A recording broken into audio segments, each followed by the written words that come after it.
तशरीफ लाएंगे मुसाहिब नंबर 156। जी आप पढ़ेंगे। पहला सवाल, या अय्युहल्लज़ीना आमनू ला तत्तखिदू बितानतम मिन दूनिकुम ला यअलूनकुम खबाला। अऊज़ु बिल्लाहि मिनश शैतानिर रजीम। बिस्मिल्लाहिर रहमानिर रहीम। या अय्युहल्लज़ीना आमनू ला तत्तखिदू बितानतम मिन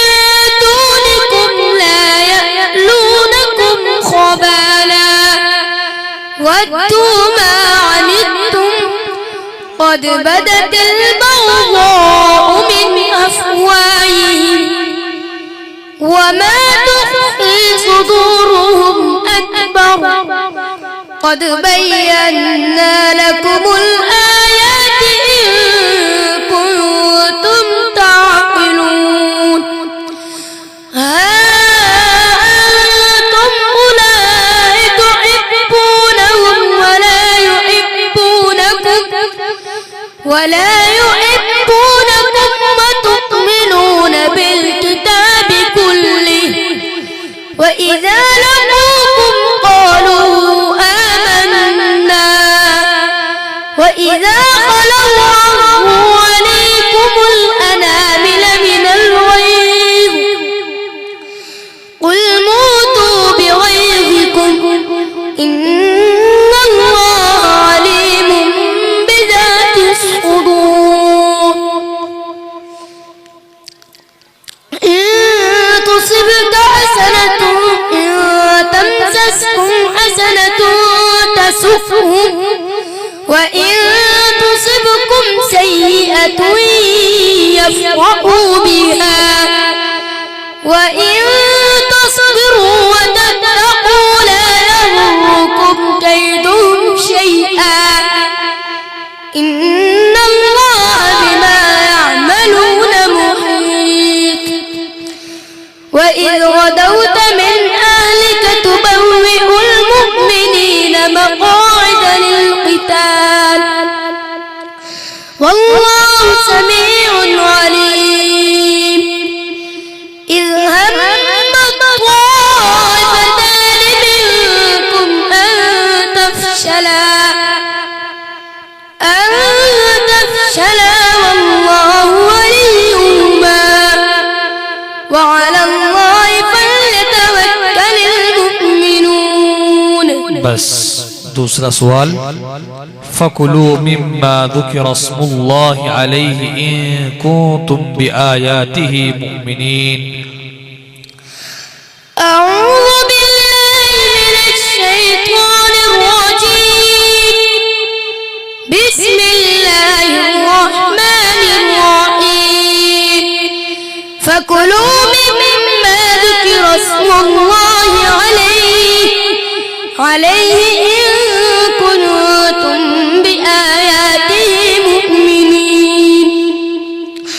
وما لكم ألا تأكلوا مما ذكر اسم الله عليه وقد فصل لكم ما حرم عليكم إلا ما اضطررتم إليه وإن كثيرا ليضلون بأهوائهم بغير علم إن ربك هو أعلم بالمهتدين। दोबारा पढ़िए, इन्ना रब्बका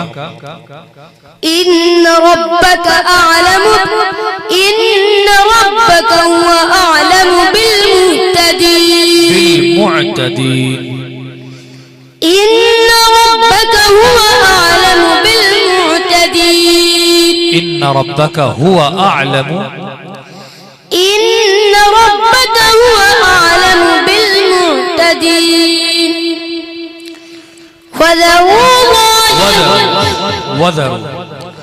وذروا ظاهر الإثم وباطنه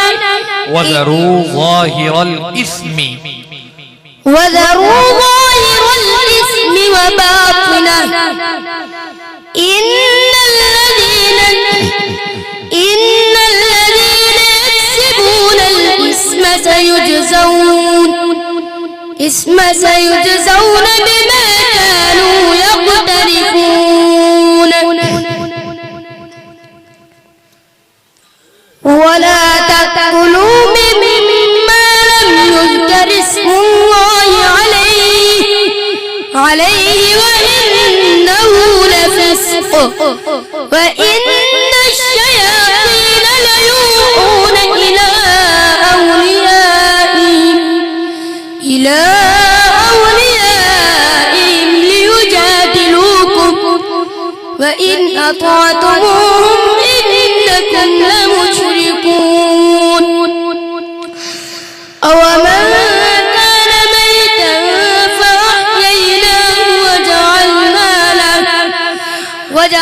له نورا يمشي به في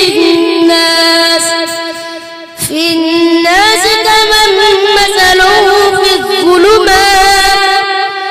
في الظلمات ليس بخارج منها كذلك زين للكافرين ما كانوا يعملون صدق الله العظيم मिन्हा नून साकिन का कौन सा कायदा होगा? इज़हार अबदी होगा मीम का मखरज मीम का मखरज दोनों होठों की खुशी का जाइए तशरीफ